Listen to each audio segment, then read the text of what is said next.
So today we're going to be looking at how we can turn our transparent videos or our .mov files into WebM files, which are compatible with OBS and other streaming software. So to do this, we're going to be using two tools. The first is called Shutter Encoder, and this is completely free, or actually it's donationware, but you can download it for free. And you can find it by just searching Shutter Encoder and clicking on the first link. And in here, you just click the download button here and then download for Windows, or if you're on Mac, download for Mac. You can also get the older versions here, which if you don't want to donate, you just click the older versions here and get one of those. And once you have that installed, you can basically open it up, you drag your MOV clip in here, and we can start converting it into a different format. Now, depending on how you made your transparent MOV file, it might not work when you do this. So I'm firstly going to show you how to get your MOV file in the correct codec and stuff to get this working. So we're going to hop into DaVinci Resolve, which is the second tool we're going to be using, but you can probably also use whatever video editor you have. So I'm just going to drag my clips into here. And okay, so I'm just going to drag this image on the bottom so that we can see it is transparent. And then we drag our video file above that. And basically our video file is this little shield here. And as we play it, you're going to see it's going to come closer to the screen, and it has transparency all around it. Now, if you guys want a tutorial on how to make a transparent video file like this, make sure you leave a comment and I'll make a tutorial about it.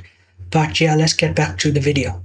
Okay, so now that we have that, what we need to do is firstly delete this image right here, and we need to take our MOV file and we need to export this. Now, when we're exporting it, there's some options we need to choose here. So firstly, you want to select either a single clip or individual clips if you're doing multiple files.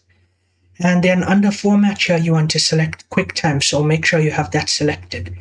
And then under codec here, you want to make sure you have GoPro Cineform chosen. Now, you may see an option here for DNxHR, and that will also support transparency. But if you choose this option, it's not going to work with Shutter Encoder.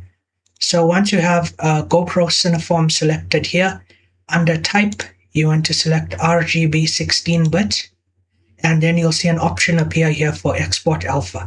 So if you don't have RGB 16-bit enabled here, you're not going to see that option. And once you enable it, you'll see the export alpha option, which you can select here. And then basically we just name our clip and choose a location, which I'm going to do now. Okay, and once we have all of this set up, make sure you're rendering out the correct clip, or if you're doing individual clips, make sure all of them are selected. And we're going to hit add to render queue.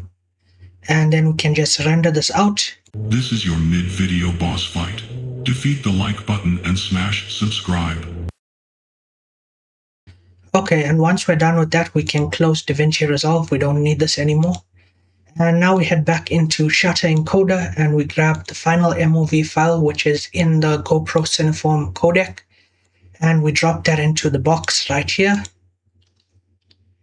And then under choose function here, there's a few different options we can choose from.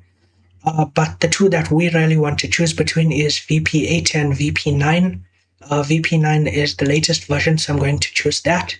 And now we have a whole lot of options here. So for this, we're going to firstly select create subfolder, and we'll give this a name like WebM.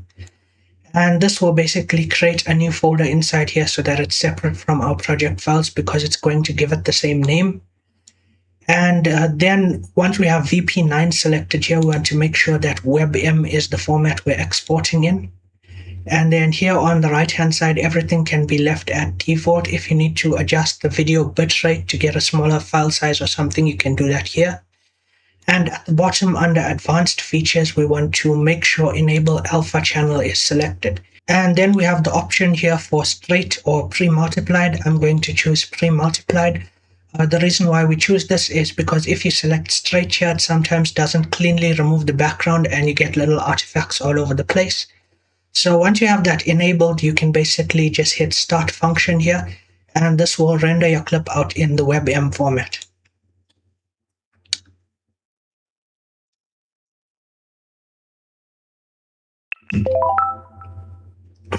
Okay, so once it's done, it will open up the folder to show you that file. And I'm just going to open up OBS here, and I'm going to create a new media source. And for the file location, I'm just going to select this file here. And I'll just set this to loop so that we can see it properly. And as you can see, the background is transparent and everything is working correctly. And also, if we look at the file size here, it's about 900 kilobytes, so under 1 megabyte. So that's how you would convert an MOV file into a WebM file that is compatible with streaming software and stuff. I hope you guys enjoyed the video and found it useful. Make sure you subscribe, and I'll see you guys in the next video.